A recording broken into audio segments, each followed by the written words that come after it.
There are so many people, me included, that love to travel. I know I have a list of about 100 places I'd love to see in my lifetime, but there are so many factors that can hold us back from actually getting on a plane and going somewhere.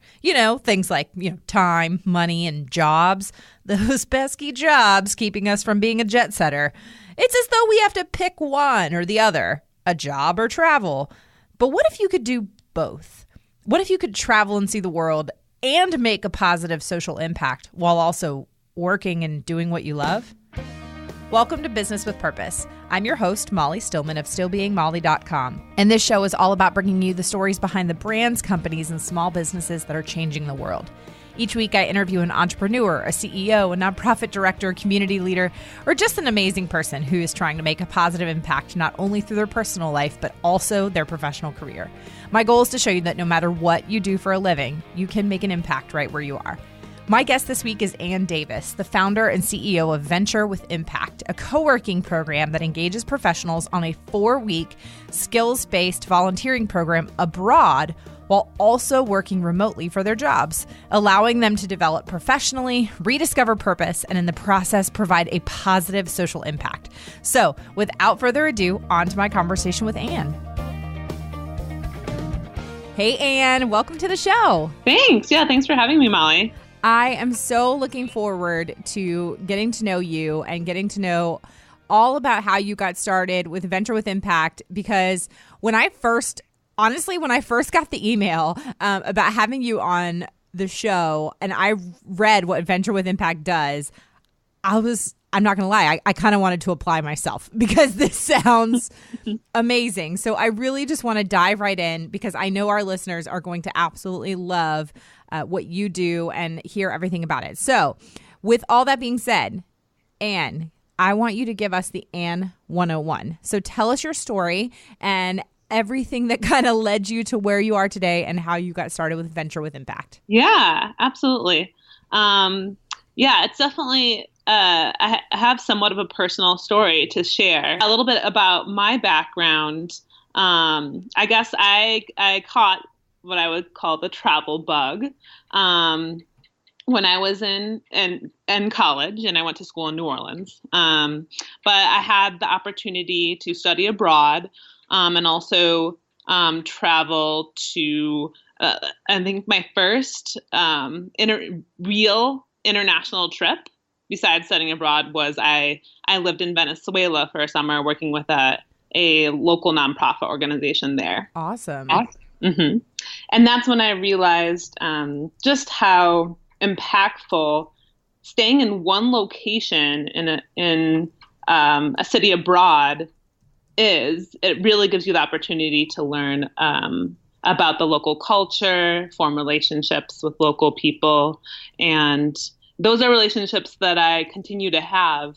And I think that experience and other experiences I've had living abroad and traveling abroad have really formed me to be the person that I am today, both professionally and personally. Mm-hmm. So when in Venezuela, I worked with an indigenous population, the Pimon people. And then I've also worked in Honduras and as well as living for a period of time in Chile. And at this point, I think I've had the opportunity to travel to about 50 countries in 5 continents around the world. Wow. Mm-hmm. Yeah. And again, my most enriching experiences within those travels has been the locations I've stayed for a longer period of time and have gotten to connect with local people and also just spend time getting to know the city and the surrounding area. So let's see, after college, I decided I knew I wanted to do something related to social impact, but also knew that I needed to pay my bills. So yeah. I decided to join Teach for America and taught elementary school in New Orleans, where I had gone to school. And being a teacher really allowed me to fulfill my desire and need for traveling and and getting outside the United States and learning about other people and cultures. So that's kind of when, like I mentioned, I traveled a fair amount in college, but when I was a teacher, I had my summers off. I had winter break and spring break, and I was off to a different location every time I had the opportunity. So, but then there was something that happened near the end of my first year of teaching that really changed my perspective and kind of made me refocus on my goals. So just to give you the story, I was on a run with some friends in New Orleans one day. I remember it was a oddly hot day for February. I think it was like 70 or 80 in the 80s. And all of a sudden I felt this tingling in my left foot and my left toes. And this tingling it shot up the left side of my body. And remembering at the time, it seemed like a slow motion event. The next thing I knew, I was on the ground and I was yelling out to my friend that was running ahead of me. And I ended up having a grand mal seizure. Oh my goodness. I remember kind of being in and out in the seizure, and there was an ambulance that was called. And by the time that the ambulance arrived, I was fully conscious. And I just thought to myself, oh, wow, my body must have been overheated. I must be dehydrated. That has to be the reason this happened to me. So I was rushed to the hospital. And after a CAT scan, the emergency room doctor entered the room with tears in her eyes. And I was in complete shock. What was going on? I didn't know.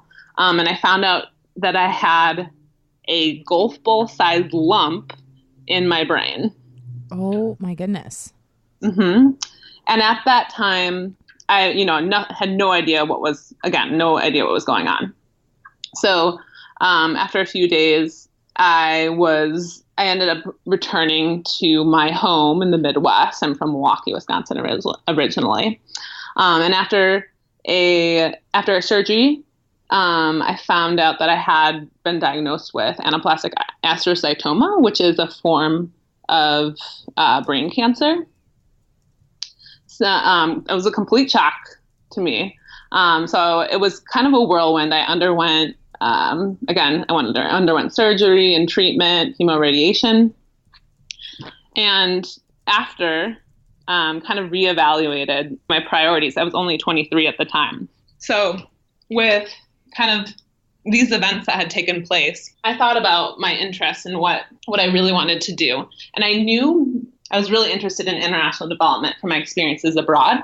But I ended up deciding to go back to the classroom for a bit of time and moved to New York and continued to teach there. And during that time, I continued to travel a lot. That's kind of when I started knocking off like some of the 50 countries on my list.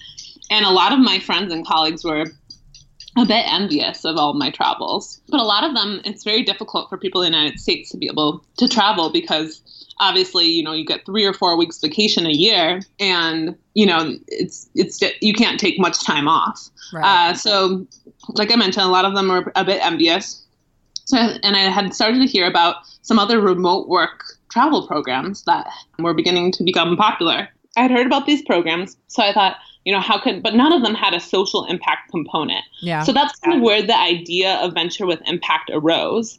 Knowing that, the social impact component is really what allows you to get connected with and learn about a local culture in such a short period of time. So I quit my teaching job in August of 2016, and by October, incorporated Venture with Impact and then launched our first programs in Trujillo, Peru in January of 2017. After I had quit my job, actually it was more like July, I had moved to Peru for the summer just to start to figure things out for me personally in terms of what I wanted my next steps to be.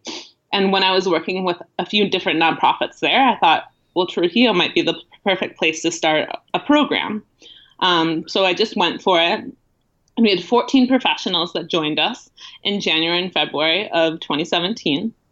And then I decided to expand to Medellin, Colombia that summer, and brought on my partner, Jess, who now works with me. And she also focuses a fair amount on marketing. She's our marketing and communications director. Yeah. And so we were running programs in both Trujillo, Peru, and then launched a new program in Medellin, Colombia. And that kind of brings us to today. We've had about 10 programs under our belt in both Trujillo and Medellin, Colombia. We've had about 52 professionals participate with us so far from all different backgrounds. Professionals that can work remotely, such as people with backgrounds in tech, marketing, finance, lawyers, but also some professionals that have taken time off of work or between jobs. We've had physical therapists, educators.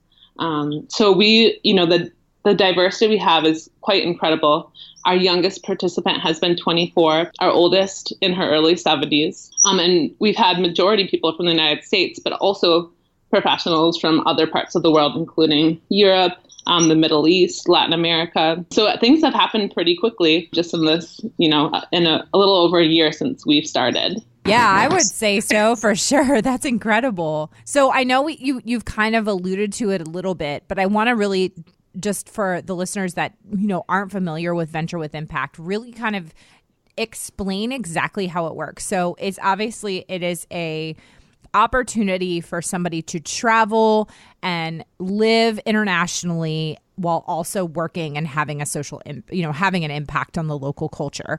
But can you kind of just really explain how exactly it works and how you're able to tie it into the culture? And I'm kind of even just curious for myself, how did you develop these relationships with these communities, and how do you create the opportunity for somebody to come in and live and work and earn money and things like that? Yeah, absolutely. So first, let me answer your question regarding the way the program works.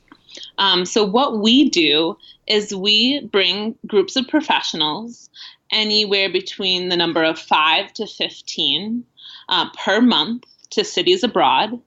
And we now have locations in Medellin, Colombia, Chiang Mai, Thailand, and Lisbon, Portugal. And we set them up with everything that they need to be able to work remotely for their jobs back home. So that includes accommodation in modern apartments, reliable internet, backup internet, walking distance, the accommodations walking distance from coworking spaces. So the majority of our participants work remotely. Like I mentioned before, we also have some people that are taking time off of work or between jobs. Yeah. Mm-hmm. And then we have our social impact component. So all of our participants, all of our ventures, they're matched to work on a personalized skills-based project with a partner organization. And their work schedule comes first. So that's the first thing we take into account when matching them with a partner. The match also depends on the needs of the partner organization from month to month. And then they're matched based on their professional skills and interests as well. So just to give you some examples, we've had, currently we are working with an organization here in Medellin that prints prosthetics using 3D printers, makes prosthetic limbs. Yeah.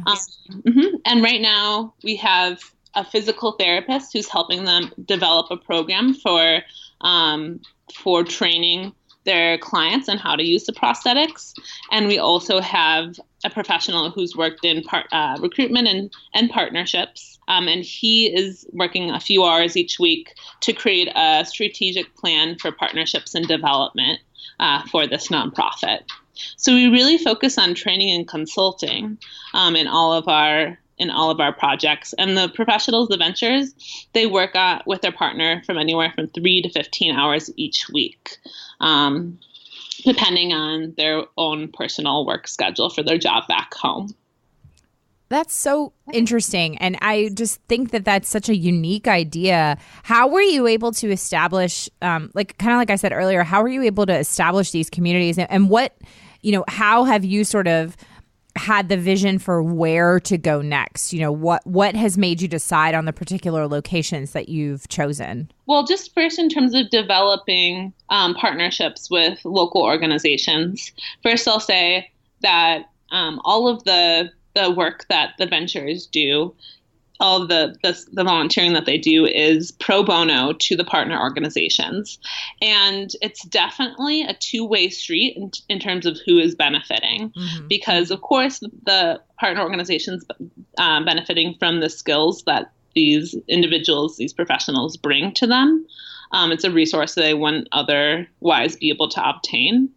But also the ventures, the professionals that join us on our trips benefit hugely as well, because they're getting the opportunity to learn about the organization, learn about the local culture from a local person, from the staff, and also the beneficiaries of the organization. And it's been, one of the biggest highlights of the program. We have many other cultural events and activities throughout the trips, but this is, I would say, allows each participant to dive the deepest into getting to know, getting to understand, having a good understanding of that country. In terms of developing relationships, it's really difficult. So initially, in terms of, like I mentioned before, I started in Peru and I had already had relationships there. Yeah. In other locations, we've had contacts. So it's difficult in many of these cultures, to connect with people via email. So it's really important that we're on the ground connecting with people in person. And what tends to happen is after you connect with a few people, they recommend you to other organizations and other people. And then after having the opportunity to meet with them in person, meet with their staff, meet with their beneficiaries, also visit their project sites, then we get a good idea of what they're doing, what their needs are, and if they're organized enough to be able to work with us, to be able to take on a consultant or somebody to work with them on training. I know you're loving this conversation with Anne, and I wanted to take a moment to thank our sponsor of the show, who was able to help make this show possible. And that's CauseBox. As you know, CauseBox is one of my favorite ethical subscription boxes, and I have been a subscriber for over 2 years. How it works is each season, a new box is released, filled with everything from accessories and home goods and jewelry to the best in skincare and wellness products that are not only amazing, but they're also doing the most good. And each box delivers incredible value with a guarantee of over $150 worth of product for only $54.95 or $39.95 if you use my coupon code Molly. The products are not just beautiful, they're also useful. The spring box just came out, and I'm not lying to you guys. It is my favorite box yet. The Juice Beauty Organic Mascara that was included in the spring box has become a new beauty staple for me. I've been wearing it every day, and I love the way it goes on so smoothly and makes my eyelashes look pretty awesome, just saying. But best of all, the impact of each Cause box makes the whole membership even more worth it. Their spring box employed more than 600 artisans under fair trade conditions in India and Kenya, and it put 100 young girls in India through school. That's incredible. There are a limited number of spring boxes left, so you better hop on it ASAP. Go to stillbeingmolly.com/causebox and use the coupon code Molly for $15 off. Now back to my conversation with Anne. Now, as sort of spearheading all of this and running this amazing business, how do you kind of see yourself being involved in the different communities? Do you go and travel to these communities yourself, periodically throughout the year? Are you sort of participating with the participants, if that makes sense? Or are you kind of focusing on working here in the US? What is your role now? Yeah. So my role is I'm still oftentimes with the groups. So I'm currently here in Medellin, Colombia with our March program. And then also my business partner, Jess, she is currently in Thailand because we'll have our first program there in April. And then we also have begun to have separate directors of experience that will be running the programs. So we're just a year old and we're continuing to grow. But as we grow, my role will be a bit more of a founder's role. So I'm continuing to form relationships and partnerships on, somewhat of a higher level. And then we'll have on the ground directors of experience in each location running the programs and maintaining our already strong relationships with local organizations in each of our locations. In terms of how we chose our locations, Medellin kind of came from, we knew that it was a location, a good location for remote working. The internet infrastructure is strong. The country, especially the city of Medellin, has done a complete 180 in the past 10 to 20 years in terms of safety. It's a very safe city. It's, ranked to be safer than St. Louis, Baltimore, I think also, New Orleans. There's many cities statistically that it's ranked to be more safe than. So that's absolutely not a concern at all. And the climate is incredible. It's 70s, 60s, 70s and sunny year round. Sounds awesome to me. Yeah. So that was and there's lots of people we find that want to, in the United States and other countries, that want to improve their Spanish skills. So it's a natural fit to have a location, at least one location in Latin America. In terms of Thailand and Lisbon, we ended up doing a survey for our email list. We had a long list of cities that qualified as cities for where you could rely on quality internet for remote work. Yeah. And the top two locations that came out from the survey were Lisbon and Chiang Mai. So that's how we decided on those locations.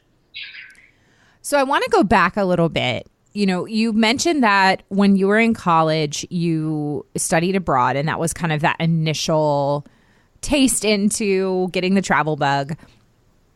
What were you studying in college? Was this something that you kind of always had in the back of your mind that you wanted to study abroad and, travel, or, what were you studying that, spurred you to study abroad and that kind of, was the seed, if you will, to giving you the travel bug? Yeah. So in college, I studied international political economics. And I didn't really believe that my major was that important.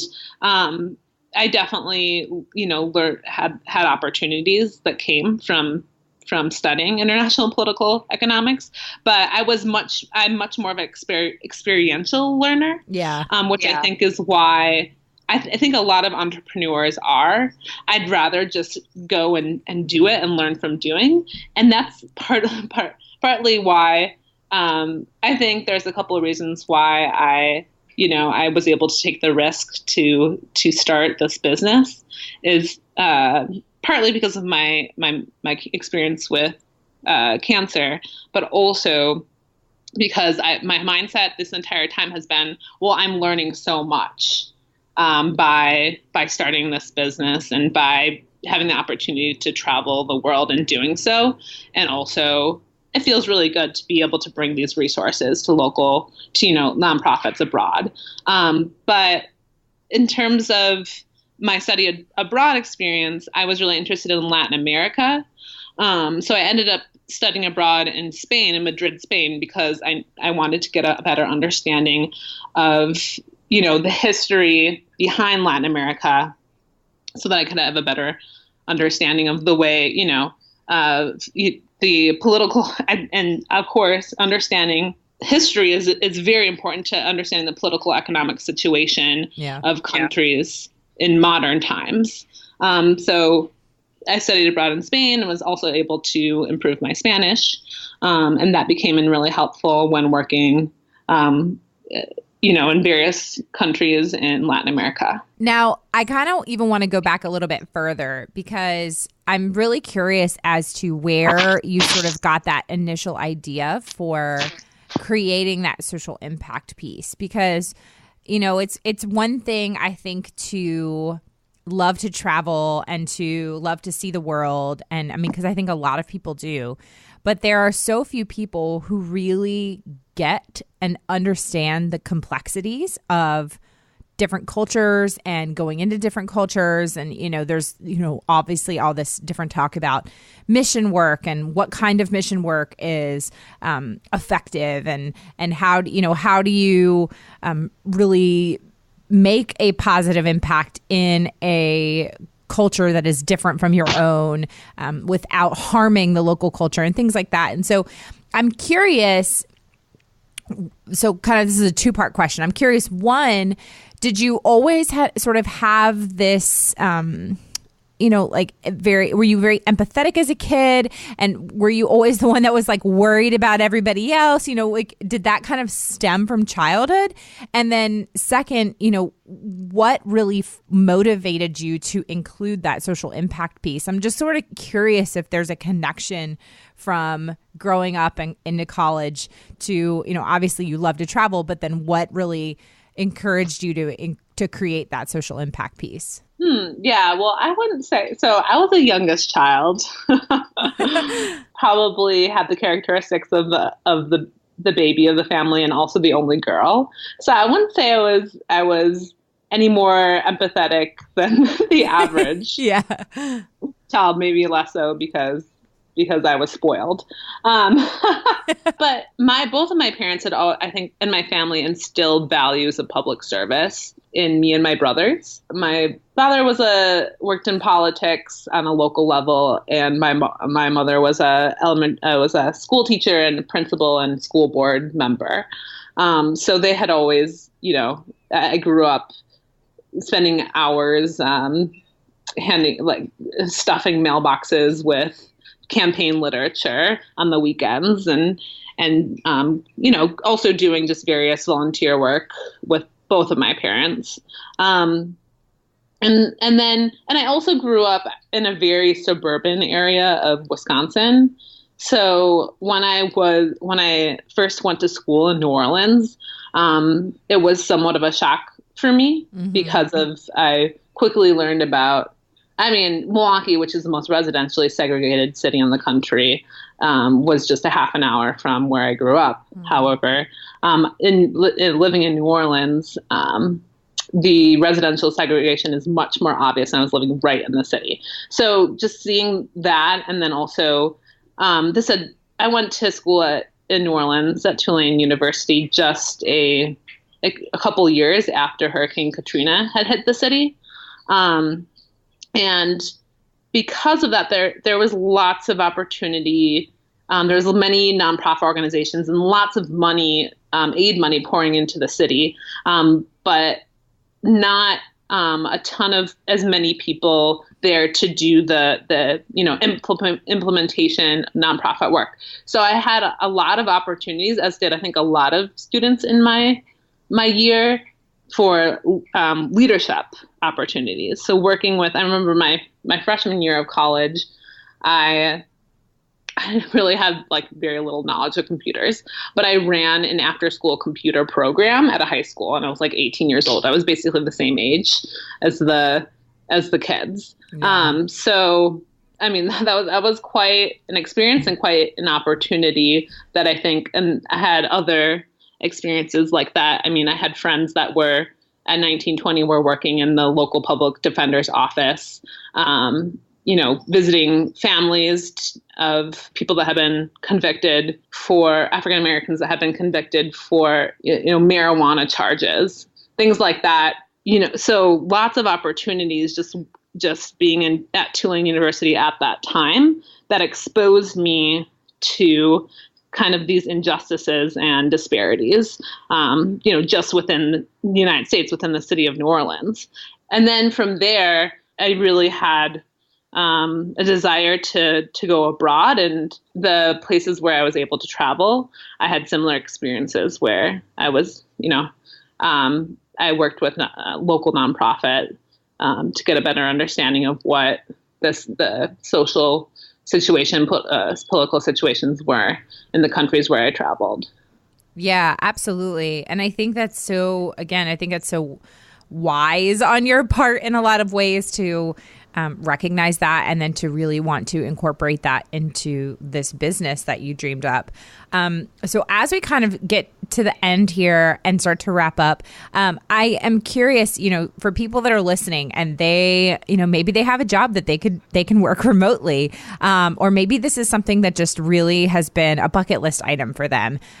How exactly does somebody participate, and how do they go about applying to be, a part of Venture with Impact and to potentially, go and live abroad for a little bit and work remotely and work in a community? How do they go about doing that?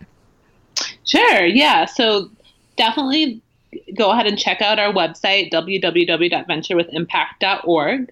And the website gives more information on how the program works. We also are on social media. So Instagram, Venture with Impact, Facebook, Venture with Impact, Twitter, Venture_Impact. And we have an online application, and on our website, you can also set up a time to chat with us and learn more as well. That's fantastic. So, Anne, this is the part of the show where we're going to transition just a little bit. Before we let you go, we're going to get to know you a little bit better and ask you some fun questions. So this is also the part of the show where my amazing husband, who edits my shows, inserts a fun sound effect to transition us to the get to know you part of the show. So, okay. Anne, are you ready? I'm ready.